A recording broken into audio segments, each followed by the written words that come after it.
Mountain rescues on Oahu nearly tripled in a 10-year span, ending in 2016, and the number of rescues continues to grow every year. Emergencies happen anywhere, anytime, and rescue squads are always on duty to help. But at what cost? Should first responders be required to charge for the cost of rescuing people who were trespassing on public property in the first place? Join the discussion. Tonight's live broadcast and live stream of Insights on PBS Hawaii start now.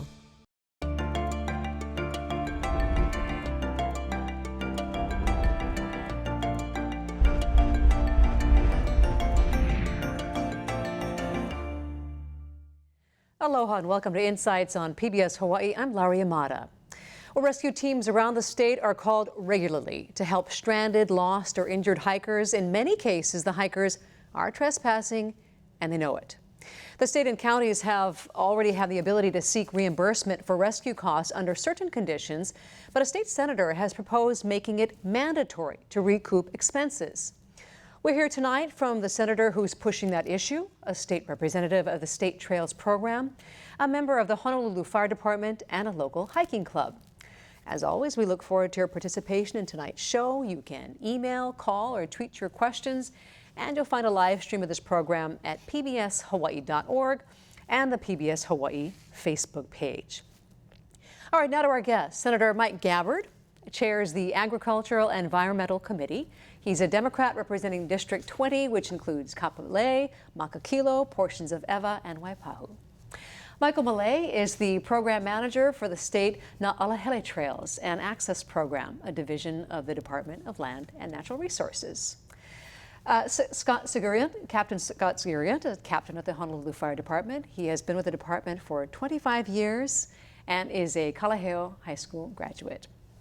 And Ralph Valentino is the Senior Trail Coordinator for the Hawaiian Trail and Mountain Corporation. He leads hikes for the club regularly. Thank you so much, all of you, for being here. This is an issue that's been discussed for quite some time and a lot of back and forth on it, no doubt. So looking forward to hearing everybody discuss it, as well as some of the comments, no doubt, that we're going to get. So let's talk about some recent numbers that you gave us. I think we have a graphic on that talking about rescues on Oahu in recent years, and kind of gives you an idea. I think some of these numbers, it's right behind you, by the way, if you guys want to take a look, showing what's been happening in the past few years. Diamond Head 195, Cocoa Head 125, Nu'uanu, we're talking about that kind of dispersed in the area. Stairway to Heaven 60, Lanikai Pillbox 54. Some of those trails legal, some not. When you look at those numbers, Captain, what's your takeaway? I'm sure some people wouldn't be surprised, but what are your thoughts looking at those numbers? Well, just from my own experience being in the department, I know that Diamond Head is by far, the most rescues there. And when you think about it, it should be the most safest trail. It's very well maintained. It's probably the easiest hike there, but with the volume of people alone, that's going to influence these numbers here. So it doesn't really surprise me, because it's been the culture throughout my whole career to hear this on a daily basis, guys going up there to rescue folks day in and day out. Mike, we were talking about that earlier in the break room, the trail is a lot safer, but you think about, okay, is that part of the problem, is that people get in their mindset that, well, it's easy. It's been well maintained, oh, so it's easy. And I think that's one of the problems, is the fact that it is the most paved and railed and trail system that we have on Oahu. Being the safest, there's water fill stations at the base, bathrooms, restrooms, facilities, comfort stations. But I think that just brings to the point that so many of the users that are out there are not prepared at all. They don't have enough water, food, proper footwear, and they get themselves into trouble and just push themselves. Maybe they're not ready for the heat here in Hawaii if you're a visitor or resident. So it is a very interesting statistic to see one of the more safer trails on Oahu is the highest rescue. So I really do think it's due to hikers, users just being unprepared. I tell you, some of those trails, I mean, you look at Cocoa Head, I'm amazed at the people that go up there now. That is not an easy hike. And it's just now, you just see, if you look off in the distance, you see this ant trail pretty much all day, every day. you see lights at night. That's a good point. Yeah, I guess in a situation like that too, you would think, well, it's just a straight line, so we're not going to get lost, so there's no problem. That's that in and of itself is a dangerous trail. It's an old railway, and you have to step up high over each railroad tie, and that in and of itself is pretty dangerous. But it's so heavily used. People really go there to exercise. That's true. Same thing with Diamond Head too. You see a lot of people doing that as well. What type of rescues are we talking about here, and what are they being rescued for? There's a wide range of different types of things they get rescued for. Very common, you twist your ankle, can't really get back down. But more commonly, unfortunately, is maybe people not being unprepared, and they're not hydrated. They're fainting, they're feeling dizzy, they're not feeling well. And if they have a pre-existing medical condition, now you add that on top of that, it's really not a good recipe. We've had even a few cardiac arrests up there, and that's very difficult to now get that patient down and then have their survivability still there when you're trying to do CPR, but you can't during the time that they're being transported off the trail down to the bottom. So definitely a wide range of injuries and things that can go wrong. So the numbers that we saw there, that was lumped over a period of a few years. What's been happening in the past few years? I mean, have the numbers just steadily been increasing? It has been steadily increasing, but not kind of a steroid effect. 2015, we had about 282. Then it spiked up a little bit in 2016 at 361. Back down a little in 2017 at 288. And then last year, 2018, we were up again at 346. And so far this year, up to April 30th, we have 117 rescues already alone. So. What are you reading between the lines there on those numbers? Well, it kind of goes up, and then maybe after it goes up a little bit, people kind of pull back a little bit. I'm not sure what the reasons are, though. I'm not sure on how much education is out there, or if it's just self-awareness. Yeah. But what are your thoughts? Two of you. Well, Diamond Head is so close to that large center called Waikiki with so many people and so many tourists there. So we discussed this before, that a lot of the tourists, they want to snag it before they leave. So they may be wearing slippers or high heels. I've seen and that many times. Quite often they don't have water, or that's a good one to have some kind of electrolyte drink to go up in a hot day. Sometimes water just isn't quite enough. So being prepared isn't the first thing on their minds. Getting to the top and taking pictures is the first thing in their minds.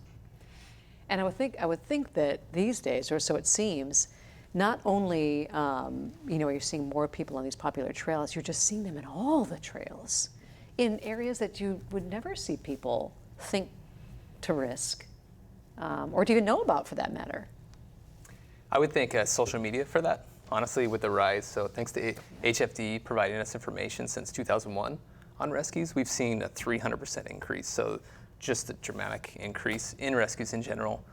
But social media, there's so many different platforms where people are posting whatever they want to post, and it's very challenging for us as managers to guide users in the right direction for sanctioned managed trails. So I think that's social media is one of the biggest problems that for the increase in injuries.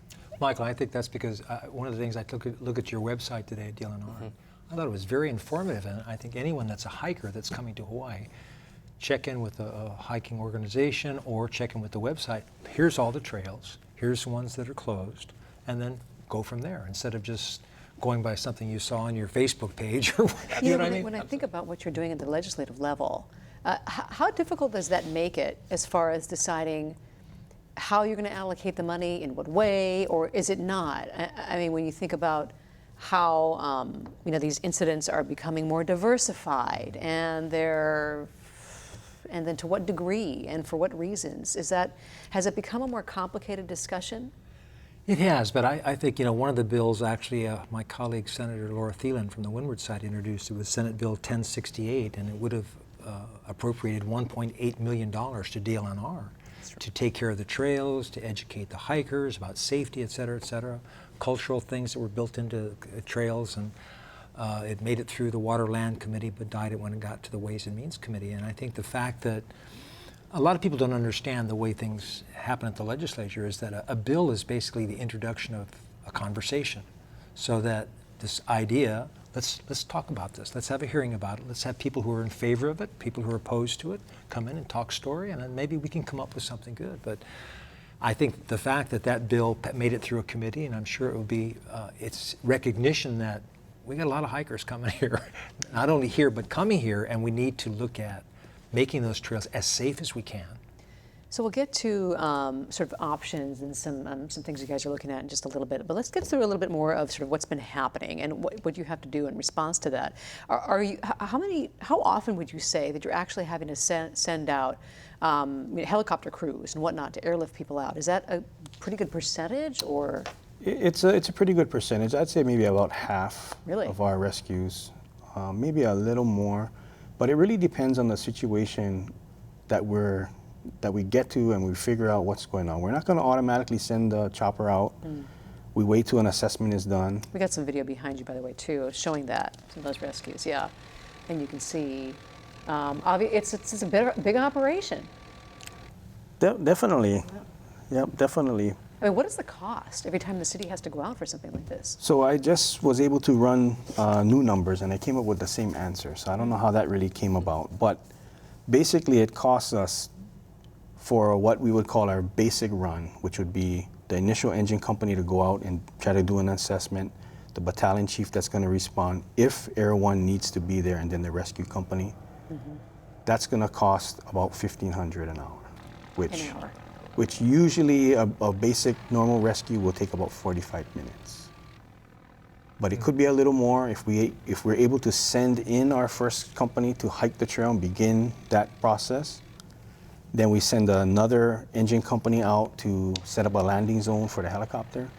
That'll cost about $1,800. But that's about 50-50-ish, depending on if we need the actual chopper in the air to do the rescue or if we can walk them out. It really depends. So that assessment is made to try to minimize the impact. Because the other thing too is we're trying to be ready for the next alarm. If there's another rescue in another area, or if there's an ocean rescue, or if there's a brush fire in another area on the island, we want to be ready for that. So we're going to do an assessment on what we actually need. And then at that point, whatever resources we need, we'll commit that. And as soon as we're able to pull those back, whether the operation is done, then we can send those folks back to their respective areas and get ready for the next one. And so I'd imagine being able to gather that information and getting those numbers is critical to what you do, and being able to assess, okay, how much do we need here? What can we justify to our colleagues who maybe not be as ready to allocate that amount of money? Yeah. And Lara, the other point is, DLNR, they're in charge of 1.3 million acres, and they get 1%. Incredible. 1% of our state budget. Wow. So when we're talking, we got to get real about this stuff. We have to look at what our priorities are, and then we have to make those allocations where they need to be made. And it's going to take, So again, as I was saying, it's a conversation. The conversation began this last session, and I'm hopeful that one of us, I did co-introduce the bill with Senator Thielen, so I would like to see it be introduced again and continue that conversation next January when we start. I would as well. I just like to add that with that Senate Bill 1068 that Senator Thielen put forth, in less than 20 hours, we had 71 pages of support that was attached to that testimony. I noticed it was just far different from the year prior of a similar bill that was proposed. So I think it's the awareness from just the general public of the need for funding to improve these trails and improve hiker safety and etiquette campaigns hosted by the DLNR is very important. And I can't help but think and sort of relate this to when you think about dealing with invasive species, where I think I don't know if there's a name for it, but when it's so big, and as devastating as the problem is, and as obvious as the problem is, and how dire the need is for resources, when it's really big, it's tough to get through the legislature the kind of resources that truly are going to make an impact at that point in time. But that's what Michael is saying is so true. And using that invasive species, I chaired the Water Land Committee for a year, and when we were looking at CRBs and koki frogs and all, all these different critters that are coming in here, and it was when we got the tourism authority started realizing, wait a minute, oh, the Rapidohea death, that's going to infect, Right. maybe we should, and they were down there testifying in favor of these bills. That people began to see it as this affects all of us. And with tourism being our economic base here, these guys, they were down there testifying in favor of these bills to help us get those appropriations through. So let's talk about some of the law that's in place right now. We have some graphics on that. The Search and Rescue Reimbursement Act and what is already in place. I'm not sure if everybody knows this, what's already in place actually. Expenses include, as far as what would be covered for getting fined. It's a fine, correct? It's not a criminal reimbursement. Yeah, expenses include what could be reimbursed if you violate, the no trespassing. Any actual hourly wages and salaries, any and all equipment costs, any and all fuel expenses. And as far as some of the language that's in that, I think that kind of sort of nutshells it, is quote unquote constituting intentional disregard for the person's safety, including but not limited to intentionally disregarding a warning or notice. So that's already in place. And I think that we have, I don't know if it was some video or some pictures that we had showing some folks who are indeed getting fined or getting caught, for that matter. What does it take, or when does that happen, or when it doesn't happen? Because obviously you don't have, there's no way you would have the resources to catch everybody. That's why there's still a problem. What are you seeing happen when it does lead to that, and how does it play out typically? Well, for the fire now we have some departments, video behind us, by the way. For our perspective, I mean, we're really there to save the people. We're there to make sure that they're okay. Try to get them in a safe environment, remove them from the hazard. And our concern is everyone's safety. Our safety as well as responders, as well as the folks that are in need of help. And our simple perspective is that it shouldn't be a crime or some kind of an issue if you're asking for help. Now, that's kind of how we've looked at it, just because we want to make sure that if somebody's going to call, they feel that they're totally free to call. They have no restrictions. You There's don't no want to discourage them misunderstandings. from calling by Yeah, absolutely. that there's a fine. So that's where we stand on it. Now, at the same time, there may be a need for something to change so that maybe it can be better, but we don't want to restrict that, and that's pretty much where we're standing on it. Now, at the same time, whoever is the rescue captain or the incident commander, based on the circumstances that we come across, if there is something totally egregious that's been done, they could at that point implement some kind of fine or ask for some kind of retribution. And we have that currently.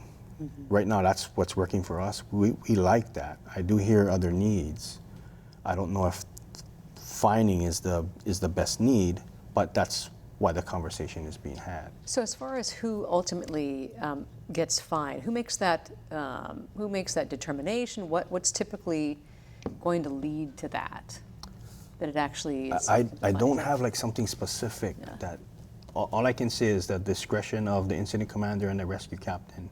If they feel that the circumstances of why we're there as rescuers is egregious or it's very needed, then at that point we'll move forward with that. So how often does the DLNR or the clubs, how often are you able to work or assist with rescue personnel? I mean, how does that relationship work, would you say? I'll speak for the DLNR just briefly. We don't actually partake in the rescues itself. Right. What's very useful for us is getting the correct information out there of where you sanction, manage trails. So that's kind of our primary focus, and that's hawaiitrails.hawaii.gov is the main resource that we really want to target our audience to, because that's the most updated information that we have. The information that we get from HFD with the statistics that you showed earlier, that's extremely helpful for us to target hotspots, right? So at the highest numbers, obviously, we'd put more attention for educational material and safety and etiquette campaigns toward those areas. So that's kind of how DLNR fits into the management side of that. We've helped out several times over probably well over 20 years now, and we always come in under their wing here. We listen to what they tell us to do, but we're there more for searching. We know the trails. I don't want to say better than them, but we know the trails well, and with more people we can get out on more trails. And usually we're called in when someone's maybe been lost for more than a day or something. So you call them in, knowing that if they're familiar with a particular area. I'm not sure he's allowed to call us in. He can't ask for us. There's a relationship. But there's a relationship. Yeah. If we show up and say we'd like to help out and go look in this area, and they're really concentrated in this area, they welcome that. We're just on our own, but we'll coordinate with them. So. And that's, I would imagine, for you and for the family of folks that are part of the club, that's also an educational and learning opportunity. Yes, yes. Well, we'd like to expand that, actually, if we could. New Zealand does it. They have civilian help, and these are sort of experts from anything from river rescues, cave rescues, mountain rescues. They actually have certified, but it's civilians. They don't get any money for it. It's volunteer, and they assist side by side with the rescue forces over there. I'd like to see that grow here to help out. Okay, so here's a question. I got to get to some of these questions. Caller is an avid skier who travels around to ski resorts around the country. At all ski resorts, there are signs posted warning if skiers go past a certain point or certain area, and then they're fined $1,000. What do you think about that? Has it been discussed, like that you kind of sort of put sort of markers, and those markers determine the fine or the level of the fine? Well, let me, if I could speak to that. That was the impetus in introducing SB 248, this last Senate Bill 248, this last session was. I think it was September of 2018, I saw on the evening news there were Manoa Falls Trail was closed. There was a rock slide, so DLNR came in. They put up the closed trails, the yellow tape and everything, and there were some DLNR officers giving citations to 3 men who were decided they weren't going to follow the signs. They were decided they were going to go on the hike anyway. And then another guy showed up in the afternoon. They gave him a citation. So I started thinking, I said, wait a minute. The trail is closed. These guys are going on there.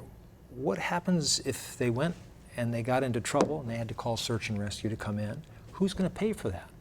And so we talked to the attorneys down at the Senate. They asked them what the existing law is. The existing law is there's a $100 first offense, $200 second offense, $500 offense, and that the government agency during the rescue may seek reimbursement for the rescue. Right. And so what we decided to do with this bill was change that may to shall. If someone so is, we have that graphic there, which we're going to. Yeah, if someone is willfully disobeying the closed trail sign, we up the fine to $500, $750, and $1,000. And then we also said that person shall reimburse the government agency that's doing the rescue. And so I got the 12 of my colleagues to sign on as co-introducers of the bill or co-signers of the bill. It passed through, it was a joint Water, Land, and Public Safety, unanimously passed through those committees. All the testimony was in favor, which included HPD and DLNR, and there was, I think, 7 individuals who also testified in favor. And then when it got to the Ways and Means Committee, the chair decided not to hear the bill. So you're answering this question to a certain degree. For you, what obstacles did you anticipate for passing a bill like this? And were most state senators in favor of the proposal? So what do you think happened then? Well, I was told by Senator Rose, the chair. I'm on the Judiciary Committee, so I was looking at. We have these internal calendar where you see what the deadlines are for certain bills to pass. And so I was saying, okay, we're getting toward so I went to talk to Carl. I said, Carl, what's up? You're going to schedule the bill? And he said, the volume of bills that I've got to set for hearings is so outrageously high that I'm just not going to hear it. So I said, okay, thank you. So does that give you hope then? Are you going to introduce it again next year? The conversation began. We got through those 2 committees, It stopped at, and the process down there, Laura, is that we work on a biennium of 2 years, so the bill is technically still alive. Okay. So next January when we start, it could start right at Judiciary and Ways and Means Committee. But usually it doesn't happen that way. Usually it would have to be reintroduced. That's usually the procedure that we do. But the thing about having this program and being able to raise awareness about the issue and get more input from HFD and the hiking groups and DLNR, now is the time between now and the session to start getting more, so we can tweak the bill. Maybe it's, you know. But, so what's your input on how the discussion continues, or your thoughts? Well, I just want to just go back to some of the rules for signage, to the question that we do have many laws and regulations directly related to if you cross behind this sign or restricted area, that you can be fined. And we do offer citations like the videos you showed. So in many different rules, whether it be a Forest Reserve, a Nalahele specific rules, those are in place now. So we do continue to look at if we should raise those fines and fees, and that might deter users that really just tend to look the other way. So the Hawaiian Trail and Mountain Club isn't really on board with that yet, and it's not that we're against it. As far as the mandatory, or right. And our position is this: someone's out there and they're lost for the moment. If they have to decide, it may cost me $500 if I make this call to get a rescue, I'm just gonna keep trying to find my own way out. And he ends up getting in deeper and in a worse situation. And what the next step is, when they finally do get the call, his men have to go in, and they're in a tighter situation, more dangerous for them. So our point of view is, we don't want situations to get worse because this person thought, I can't spend that money. And as an example of this is, there's many hiking companies here who will take a group out, a small group, and hike with them to show them a waterfall or to show them this trail. But that costs money. That may cost $70, it may cost $150. There's only so many people who are willing to pay money to go hiking. Most of the people, if they read it on their phone, they'll just go do it themselves. So I don't think a lot of people are willing to make the decision, do I have to spend $500 just to get out of here, or should I call anyway? And when they finally make that decision to call anyway, it might be very late in the game. So that's why we're not for it, but it has merit, and it's great that we're discussing this here. And the first thing that came to mind for me was, or one of the first things that came to mind was, would this be an issue and a challenge in making this mandatory in the sense of how much resources would have to go to this? And would that be an issue? I don't know, from your perspective, what might be a concern? The only thing we're concerned with is life safety. Okay. We're going to commit whatever resources we need to make sure the operation is safe, no matter how deep it is. But definitely, we don't want it to be deeper than it needs to be. Just like our fires, we want early access. We want you to call early so we can get there early, so we can mitigate it as soon as we can, which is going to take less resources, just like a sprinkler system would in a building. So is HFD also in support of this bill? We did not support it. And the reasons? Exactly what he said. We don't want any delay in them to call, because it's proven that the longer that they wait, it's only going to get worse. Their physical condition is going to deteriorate, the circumstances, unless they're going to sit there and just wait. Right. But even that, we're going to lose daylight. So all those things are put into the thought process of why we decided we were not going to. So we'll circle back around. We'll circle back around, but I do need to get to some of these questions that are piling up here in front of me. Some are just statements. Indigo from Kauai saying that she's in full agreement that the reimbursement should be collected from trespassers who cost the state for rescue services. Here's a question from Roger. How does the panel define, or how do you define legal versus illegal hikers? Is it simply based on who crosses no trespassing signs, or are there other determinations? How do you say illegal, illegal? Are there any other factors besides? I think there's a lot of different factors. Okay. Typically, it is a jurisdictional boundary, right? So you're either crossing maybe border water supply, private land, to maybe even access what might be a forest reserve that might be legal. So I think the jurisdiction is definitely one of the biggest issues. But yeah, it's definitely an issue. Anything else that kind of goes into it? Well, on our perspective, we're not really looking at what's legal and illegal. We're looking if you're safe, and we're making sure we can get you out, and then you're going to be safe, because we're there to help make you better and to keep our guys safe. So we're not really looking at should you be here. We're not doing that investigative portion of it. We're concerned with life safety. That's what our job is, and that's what our concern is. And from my angle, it's what Michael is saying, whether it's a sign that says closed, this trail is closed, or you're trespassing on private property, that's what, I'm not talking about the guy that's going to go out on a trail and he takes a little walk and something happens to him and then he's got to get, he has an accident. The bill does not address that. We're talking about those who are breaking the law. That's who we're talking about. You break the law, actions have consequences, you got to pay for the rescue. Okay, so how does the state collect fines from tourists who can jump on a plane the next day?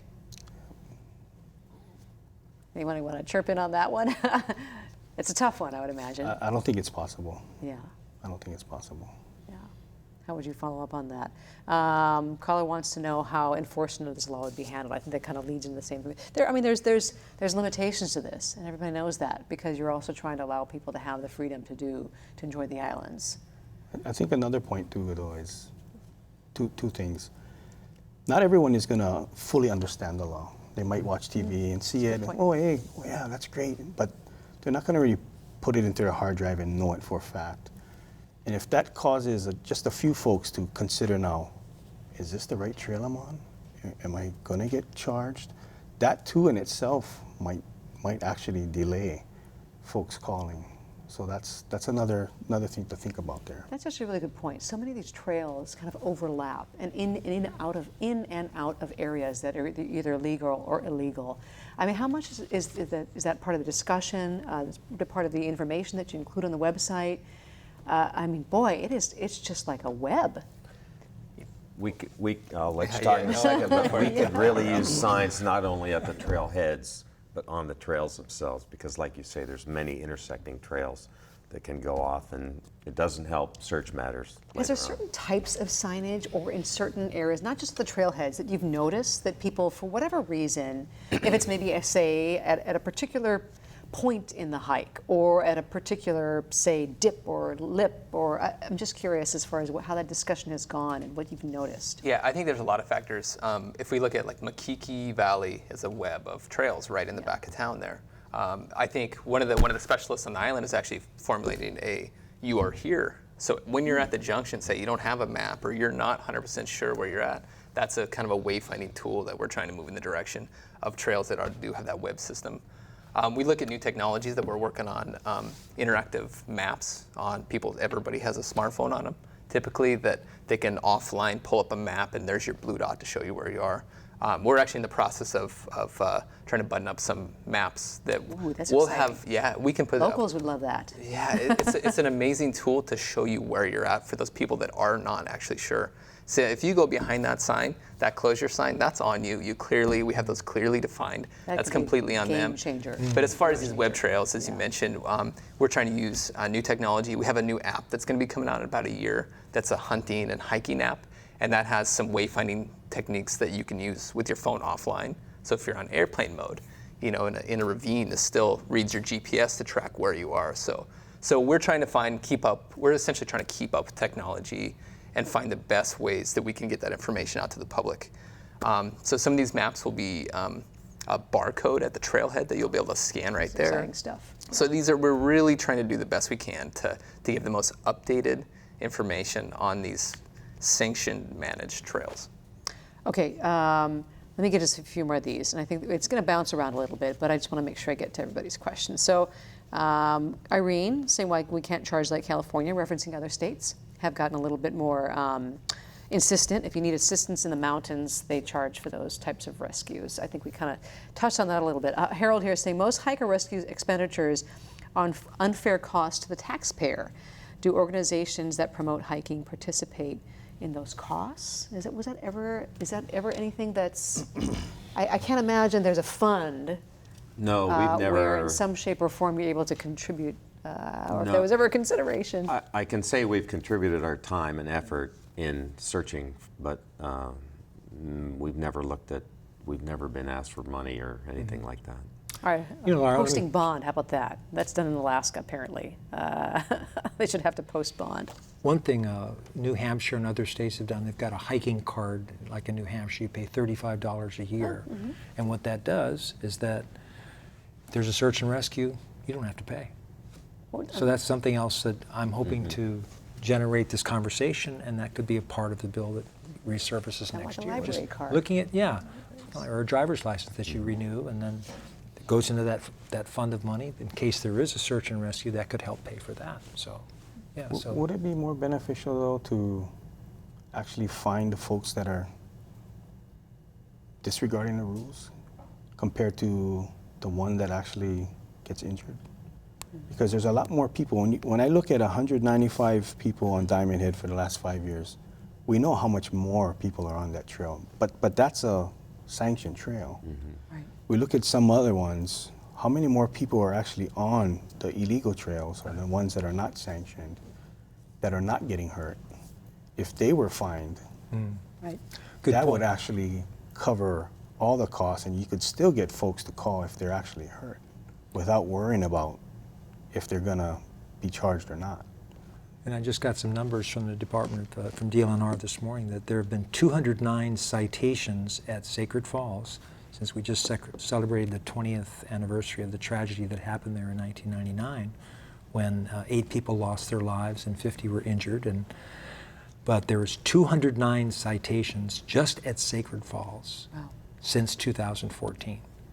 All the signage is up there saying, you cannot go, and people are still going in there. So citations, but not fines. So there wasn't The fine, or with the fines. fine, Okay. yeah, Okay, yeah, fines. yeah, Okay. yeah. So how much of that? Do you know how much of that was actually recouped? How much people No, we paid don't have- those but it fines? was- Is there? What is the?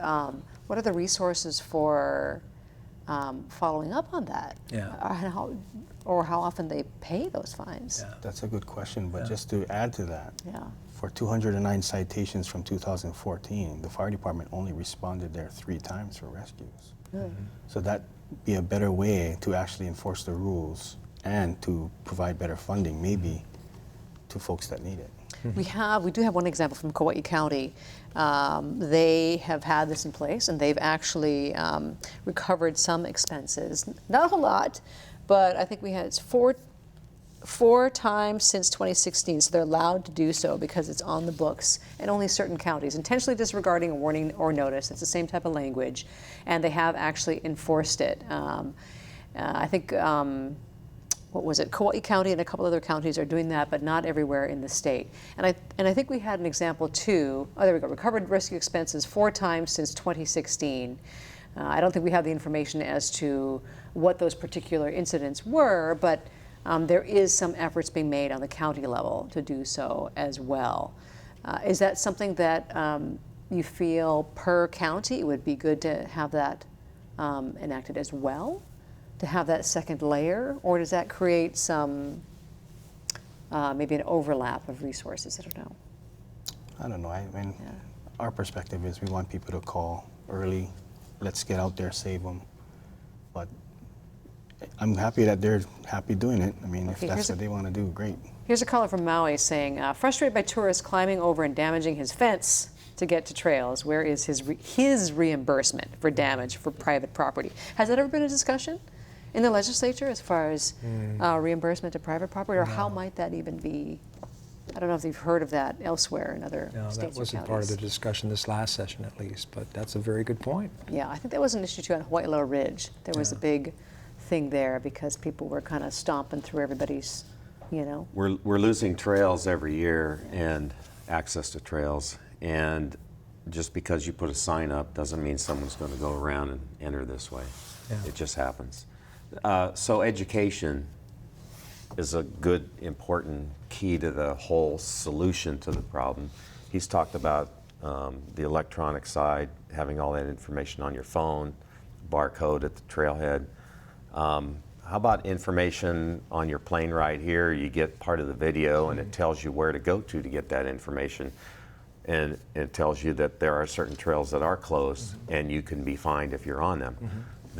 We need to spread this out just beyond this table here. You know, the state has to be involved, the tourism authority has to be involved so that this can all work. So let's talk about some of the efforts. I think you've been involved in this from the what's been happening on social media, because that's obviously a big part of the problem in recent years is the spread on social media. What have you been able to do? What are you looking at as far as trying to counter what's happening and to stop that promotion? We're trying to keep the most updated information on our site, the hawaiitrails.hawaii.gov. We're actually working on with some new interns that are trying to revamp our website a little bit, kind of keep more a fresher look to kind of compete with some of these social media sites. Obviously, we're not going to show the pictures, looking over a cliff or hanging from a waterfall. That's just not a safe activity, and that's a lot what you see on social media. So we really just try to provide the best information we can. And where we can to get that information out there. I mentioned different platforms that we try to use as far as an app. You know, we have a new app that we just got approved that we're working on to just try to get different avenues of information out there for the public to just compete with all these different social media outlets. I do know our communication specialists. They try to work with maybe commenting on some of these different social media platforms to say, hey, this is not legal, or this is trespassing this way. You know. So that's actually great, because a lot of people really do read the blogs because they want to hear what people are saying about it.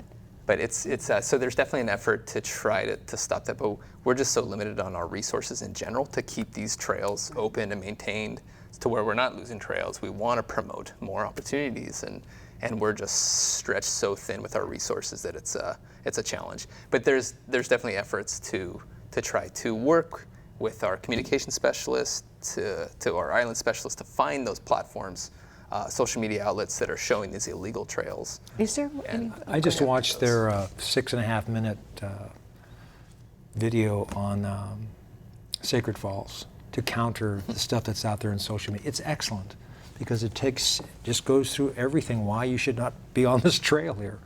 And it shows the signs, the fines and everything, and yet we have all these people that are going up there. In the newspaper, one lady said that who lives near Sacred Falls, the entrance, she was saying she looks over there and she sees taking selfies underneath the guys standing underneath the signs, the fines, $2,500, $5,000, and $10,000 fine, and they're like this taking their selfie, So it's like, how do you? But that video is a good counter, so that people, again, raising awareness, so that people who are coming here to Paradise, they understand what's at stake. So this is, let's see, this is from Hank, I think from O'Kane. He says, if a tourist or local trespasses where there's danger or clearly marked not trespassing, should they be charged differently from when you call an ambulance? See, I'm not quite following that one. But I think that's, as far as educating people on just being a little bit aware, if you can't just get rid of everything that's happening on social media, think a little bit about what you choose to post, if you're going to post something, if there's certain types of pictures that show a certain level of danger or a particular area, for people to be mindful of that. Is that part of the educational process? Absolutely. Yeah, it is. I mean, it's just so challenging that we can't control those social platforms. So what they post is what they post. I mean, we can try to counter and have a blog or have our advice to say that that's not a safe or legal practice, but there's just so many new social media platforms out there that it is a challenge for us. So more support to our program to help with that would be very, very helpful. And Laura, part of the awareness is, for example, in 1995 there were 2 HBD officers and 1 HFD pilot who lost their lives trying to rescue a hiker at Sacred Falls. Mm-hmm. And so I think part of this awareness campaign has to let people know this is not just your ordinary hike. There's a good reason why those signs are up there. And the fact that people's lives, that these guys are going and putting their lives on the line to save you, and you're the one that walked through that sign that said no trespassing, no, you cannot come on this trail. I mean, that's what people need to think about, that they're putting people's lives at risk to rescue them before they go on. When you talk to people within your club or the people that you have access to, what do you feel like resonates with them?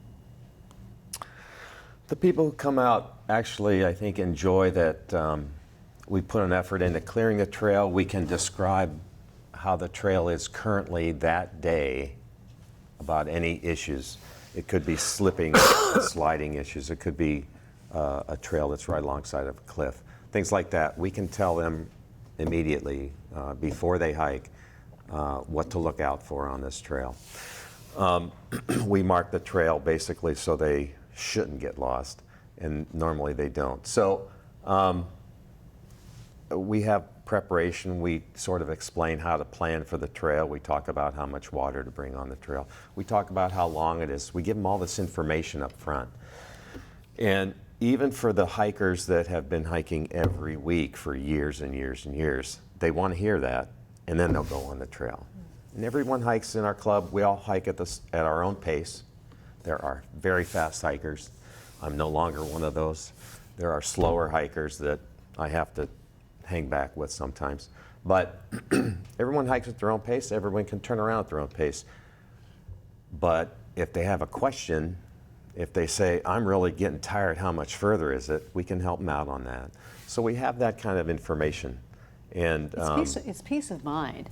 And the folks that hike with us, who are paying attention, right, who know. Right.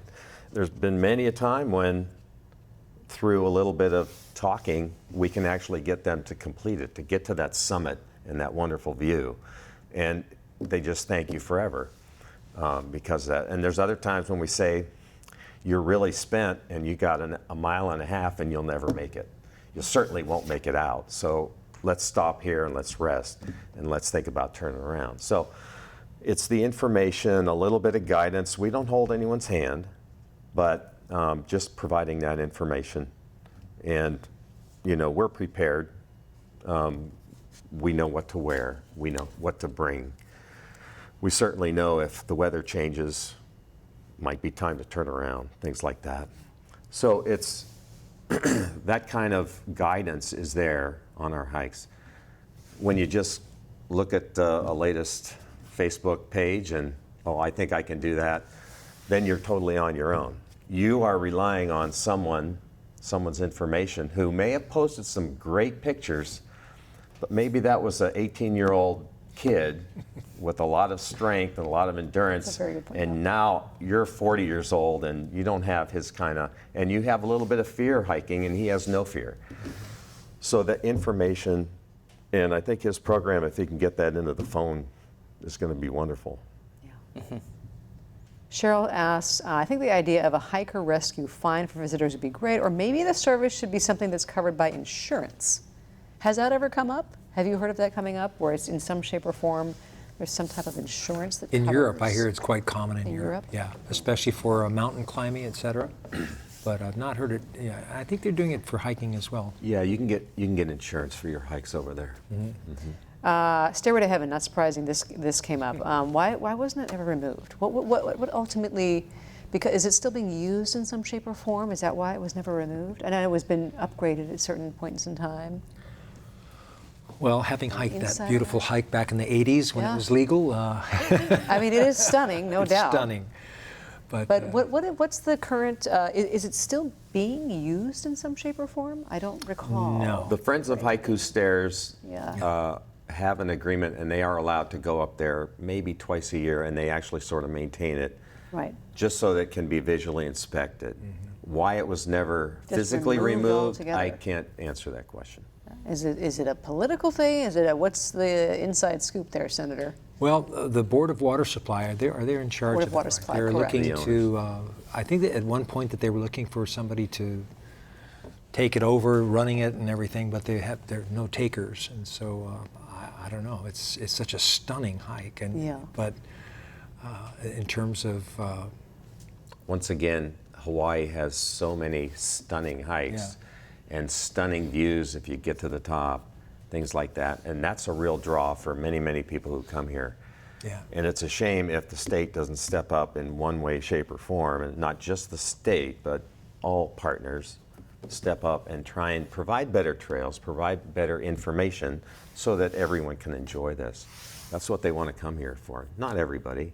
I know they spent, the Board of Water Supply or City and County spent something like $800,000 refurbishing it a few years ago. I'm not sure how many years ago it was, but so it's, maybe they had planned, the plans then were to have somebody, It's still a little unclear right yeah. now. As There's to still some why. argument from the neighborhood. Right. The people who live in the neighborhood, they don't want the traffic and they don't want. What about drunk hikers? It's a question from Manu. How would people on the panel handle people who are drunk or drugged on the trails? Do you get that a good amount? I don't know. there? That's a good question. I'm sure there's been a few, but I can't say that they actually were. But it wouldn't surprise me. We have people doing fun things in wrong places all the time. What? Yeah, I will add that we do have rules and laws that have no alcohol in forest reserves. So we do No have laws alcohol and in forest regulations. reserves. That is a law. Is that a state law or So federal law? It's a Federal state law. So you State could law. get a citation for that. So You could. Kind of a silly question, but it's Right. that's a thing that There, does it's happen, actually, okay. I meant to follow up on this from Paul. Go to the pillbox.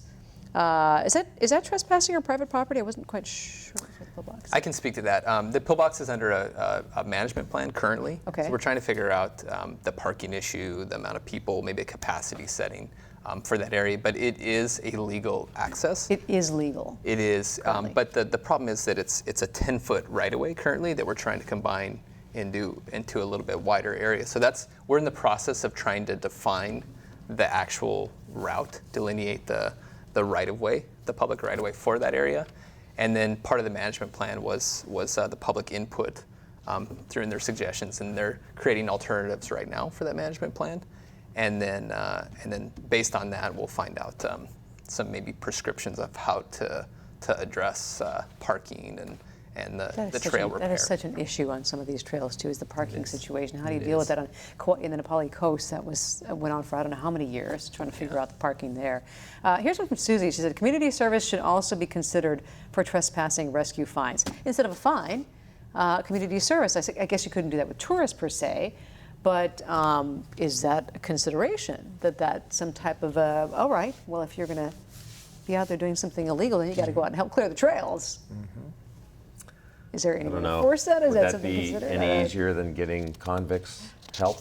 Geez, that's kind of a complicated legal issue, so I don't want to dive into that. That's a too loaded much, but question. It's an interesting concept for sure. Let's see. A caller wonders if a fee can be added to airline landing fees for all visitors to help defer costs for overseas. A lot of discussion as to different ways to kind of raise money on this and how else to deal with it. And we talked about, no doubt, with the issue with resources. As far as some of the questions we had was just, is there enough signage out there? What is being done to add more signage? We feel like there's enough signage at this point in time. Are there more signs that are going to be going up, and if there's funding for that? And just as far as kind of your final thoughts as we sort of wrap this up, any other thoughts looking forward as to sort of what are the next step here? What are still being discussed that could help, that you feel like that could help? Honestly, from the land management side, we're just trying to increase our capacity, both our funding, operational funding, and staffing to address all the issues that we've talked about so far today. I mean, that's within signage, trail maintenance and repair, getting it to a standard that's a much safer trail. You notice he keeps looking at me when he's talking. Yeah, I did glance over there. Right there, look at That's that. by default there. So, I mean, this is one thing that we're going to continue to work on and try to build capacity and funding for this.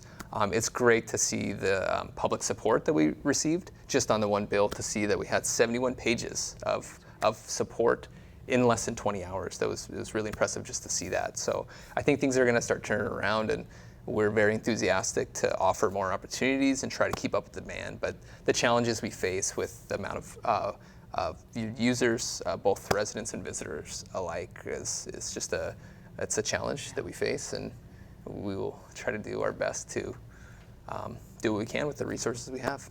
What else are you looking at? Well, I think it's great that, if DLNR can get more information out there, I'm hoping they can get funded so that they can get back to help clearing the trails. They're all kind of cross-checking each other out. But there's two things. All hikers should really be prepared to hike. If you visit our website, you'll see a nice little safety page, and it tells you how to prepare, how to plan for it, how to file a flight plan, which lets someone who's not hiking with you know what you're doing, where you're going, and then you check in with them again at the end of the day. And lastly, I think that there's a lot of partners in this. It's just not just these 4 people at this table. We need to get the state more involved. We need to get Tourism Authority involved and others, even the concierge at the hotel. They have to be updated and fluent with this so that we can help prevent a lot of this. I know there's more discussion on the bill coming up, but we're out of time. But I know that will come up again, no doubt. So thank you, all of you, for joining us tonight. Senator Mike Gabbard, Chair of the Agricultural and Environmental Committee, Captain Scott Sigurian, Honolulu Fire Department, Michael Millay, DLNR Program Director for Alahele Trails and Access Program, and Ralph Valentino, Senior Trail Coordinator for the Hawaiian Trail and Mountain Corporation. Thanks again to all of you. All right, next week on Insights, the Puna geothermal plant on the Big Island closed last year during the Kilauea eruption, and the owner planning to reopen it by the end of this year. Critics say not so fast. Join us for the discussion. I'm Laurie Amata for Insights on PBS Hawaii. Ahui hau.